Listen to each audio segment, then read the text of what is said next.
क्रोधी व्यक्ति का जीवन बदल देगी गौतम बुद्ध की ये कथा।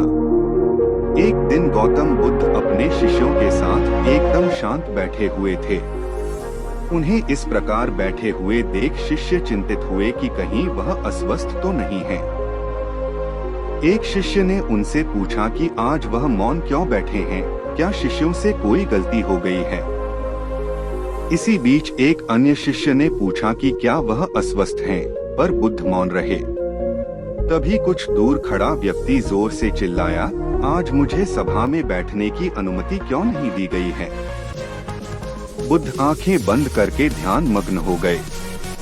वह व्यक्ति फिर से चिल्लाया, मुझे प्रवेश की अनुमति क्यों नहीं मिली। इसी बीच एक उदार शिष्य ने उसका पक्ष लेते हुए कहा कि उसे सभा में आने की अनुमति प्रदान की जाए। बुद्ध ने आंखें खोली और बोले, नहीं, वह अछूत है, उसे आज्ञा नहीं दी जा सकती। यह सुनकर शिष्यों को बड़ा आश्चर्य हुआ।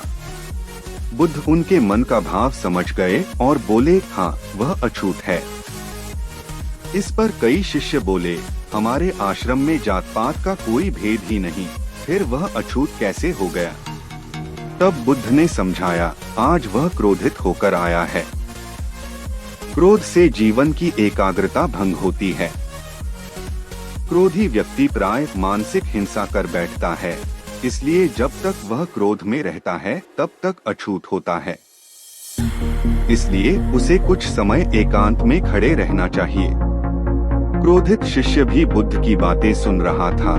पश्चाताप की अग्नि में तपकर वह समझ चुका था कि अहिंसा ही मनुष्य का महान कर्तव्य व परम धर्म है। आशय यह है कि क्रोध के कारण व्यक्ति अनर्थ कर बैठता है और पश्चाताप उसे बाद में होता है, जिसका कोई लाभ नहीं मिलता। इसलिए हमें क्रोध नहीं करना चाहिए। असल मायने में क्रोधित व्यक्ति अछूत हो जाता है और उसे अकेला छोड़ देना चाहिए। क्रोध करने से तन, मन और धन तीनों की हानि होती है। क्रोध से ज्यादा हानिकारक कोई और वस्तु नहीं है।